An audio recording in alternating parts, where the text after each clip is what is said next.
je vais être ambitieux, je vais essayer de résumer 10 ans de crypto en 15 minutes. Donc, qu'est-ce que c'est que la crypto? Alors, vraiment, on va repartir des bases. Quand on veut faire de la crypto, on veut faire quelque chose de très intéressant. En fait, on veut être capable de représenter un échange dans le monde physique sans aucun intermédiaire. Parce que jusqu'à ce que les crypto-monnaies existent, on était obligé d'avoir un intermédiaire de confiance pour échanger des actifs numériques. Et donc, c'était vraiment pas pratique. C'est-à-dire que on pouvait pas dire on te donne quelque chose et on n'a pas moyen de garantir que quand on te donne quelque chose, on ne l'a pas gardé. Ce qui était quand même pas super cool. Du coup, le point central de tout ce qu'on a en crypto, monnaie, ça va être la résistance à la censure et non pas la décentralisation. Pourquoi est-ce que le point central, c'est la résistance à la censure? Parce que quand on réfléchit à ce qu'on veut implémenter, on réalise que tout découle de ça. On veut que tout le monde puisse transacter, c'est de la résistance à la censure. On veut que quand on transacte, si jamais on ne peut pas transacter, quelqu'un puisse s'en rendre compte. Donc observabilité, l'observabilité va permettre d'implémenter la résistance à la censure. On veut pouvoir vérifier que tout ce qu'on fait, c'est bien ce qu'on voulait faire. Du coup, on a de l'open source. L'open source est aussi là pour résister à la censure. Et au final, on a un système qui doit tourner d'une manière complètement décentralisée, parce que sinon on ne va pas être résistant à la censure.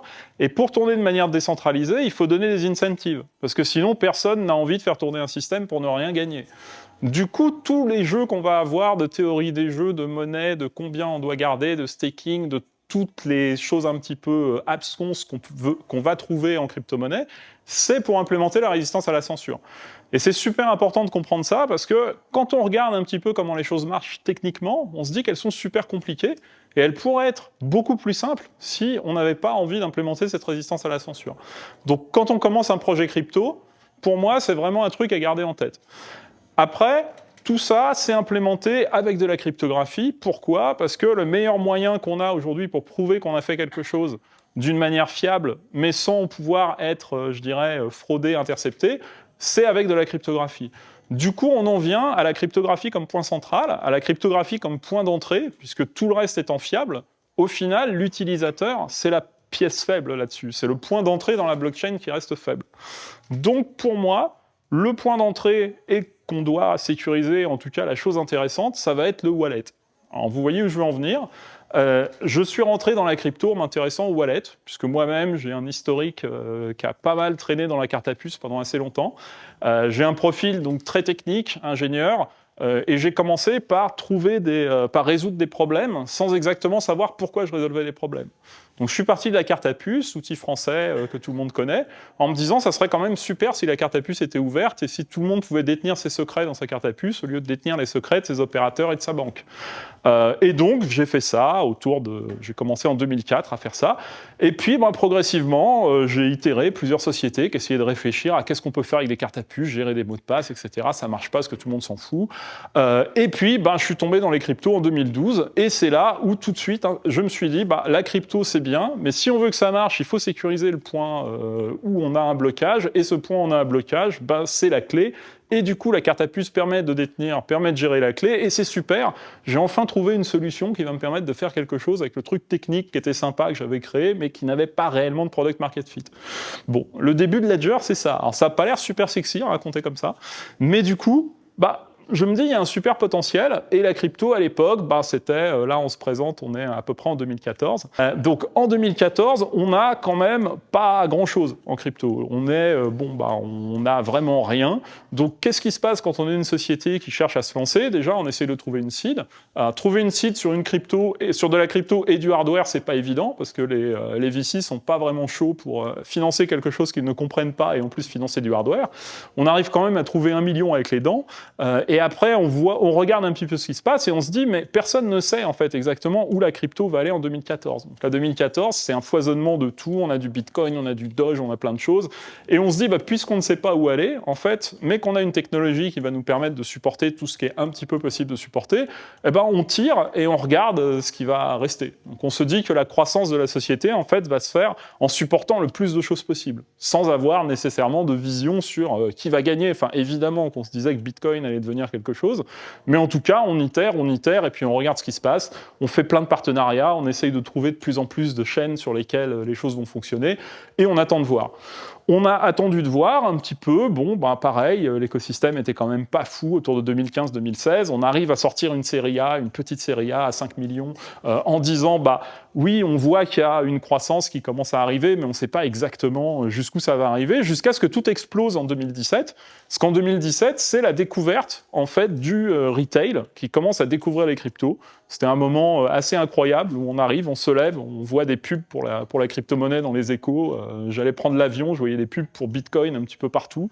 Quelque chose d'assez surprenant. Et surtout, pourquoi est-ce qu'on a eu cet engouement en plus de Bitcoin ? 2017, on commence à avoir Ethereum qui arrive, et donc l'arrivée des smart contracts. L'arrivée des smart contracts, c'est plus fait pour le grand public, par la présentation des ICO, comme une promesse de pouvoir investir dans quelque chose d'une manière libre. Et là, contrairement au pitch qu'on a pu voir, on n'investissait pas dans des trucs réels. En 2017, au final, on investissait dans des white papers, parce que la logique des smart contracts ne marchait pas du tout. Mais bon, en attendant, ça a attiré du monde, puisque le retail était là.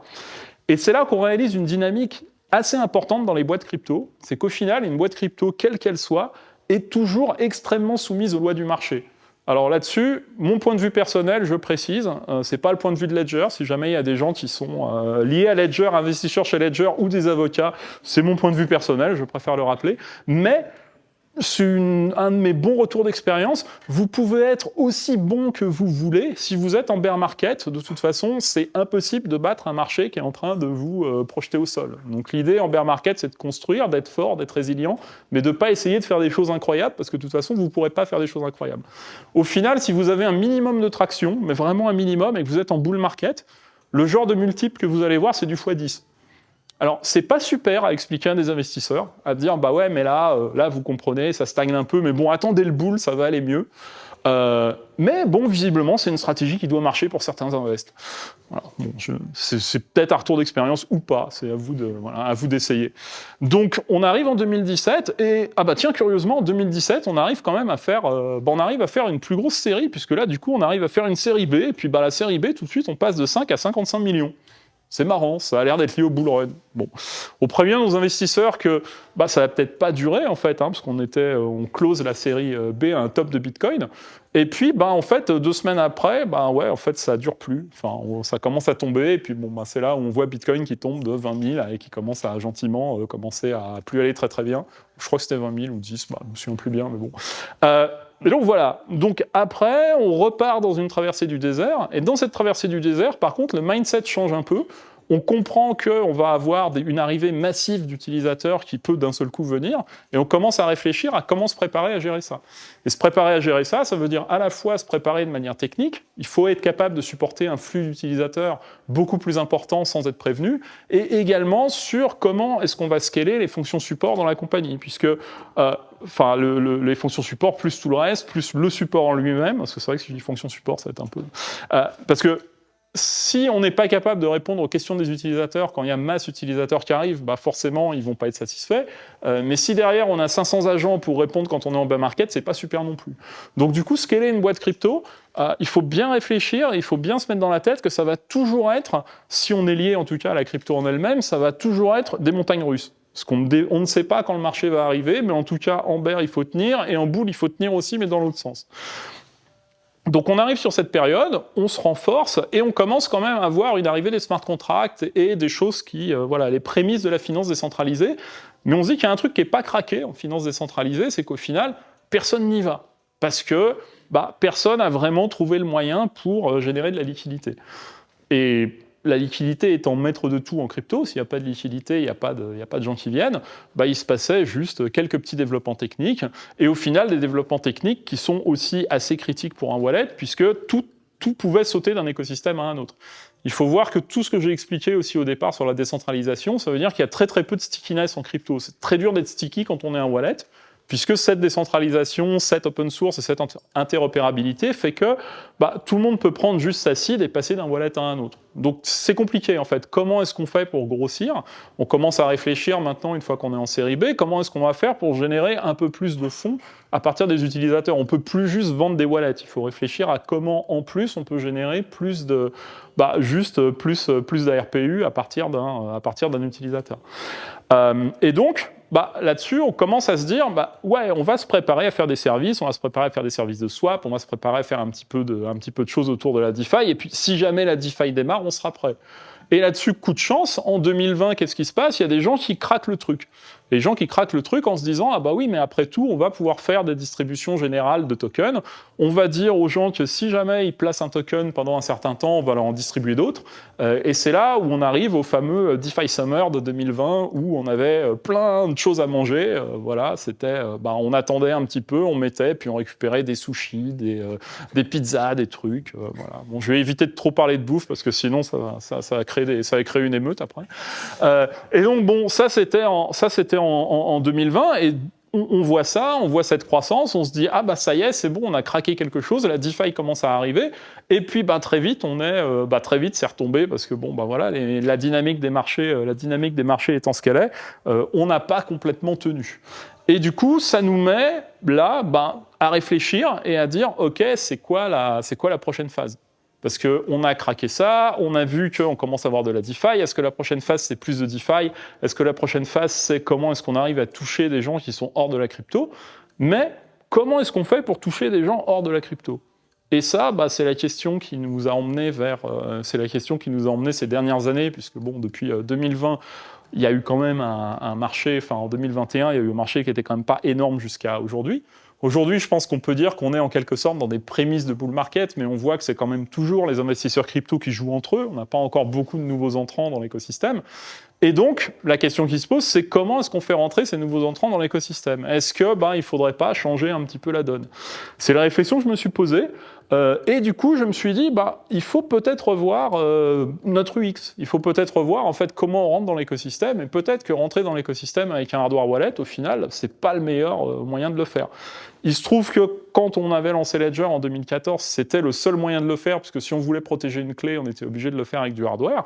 Maintenant qu'on commence à avoir des caractéristiques techniques qui ont quand même changé considérablement, on commence à avoir de la quant abstraction, on commence à avoir des chaînes qui sont plus intelligentes, peut-être qu'il y a un autre moyen de faire les choses, et peut-être qu'il y a un meilleur moyen de faire les choses, et qui nous permettra d'embarquer des gens plus facilement dans la crypto.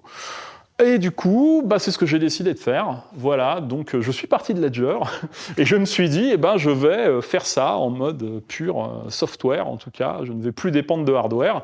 Et c'est une nouvelle aventure que j'ai démarrée fin 2023. Pour l'instant, je n'ai pas encore annoncé grand-chose, mais ça ne saurait tarder. Voilà, donc je ne fais pas d'alpha enregistré, mais ça va arriver très très bientôt. C'était donc un peu pour la conclusion de dire voilà comment on arrive au départ, on n'a pas besoin du X parce que de toute façon on a juste besoin de sécurité, ou au final, si on n'a pas du X, on ne va pas réussir à progresser. Là-dessus, je ne sais pas quelle va être la position de Ledger, ça restera à voir. Je suis toujours très confiant dans la croissance de Ledger, puisque comme je disais, à partir du moment où on a beaucoup d'utilisateurs et qu'on est en bull market, ça marche tout seul. Mais bon, j'avais envie d'essayer un petit peu autre chose, et puis voilà pour mes nouvelles aventures. Si vous êtes novice dans la crypto, allez-y, c'est super intéressant. On apprend des choses tous les jours, on va découvrir des nouveaux trucs. Vraiment garder en tête de pourquoi on fait de la crypto, cette résistance à la censure qui est super importante. On peut voir actuellement avec les problèmes de réglementation qu'on a que ça devient toujours de plus en plus important, mais c'est vraiment l'ADN de la crypto. Si on réussit à décentraliser les choses et si on réussit à améliorer les écosystèmes, alors déjà, je pense qu'on a gagné dans les pays, où la monnaie est faible, puisque là, on voit que détenir de la crypto, c'est intéressant. Mais je pense que dans nos pays, on est déjà arrivé à un point aujourd'hui avec la DeFi, on en parlait d'ailleurs dans les pitchs, où on peut remplacer les services bancaires, je dirais, réservés aux élites, en disant maintenant, on peut rendre ces services accessibles à tout le monde. Donc quelque part, on a déjà super avancé. Et quand on voit qu'on est parti d'un système où au final, on parlait juste à quelques geeks, à un point où on est capable d'offrir des services financiers qui parlent aux gens et qui sont compréhensibles, on est là. Donc, faites de la crypto.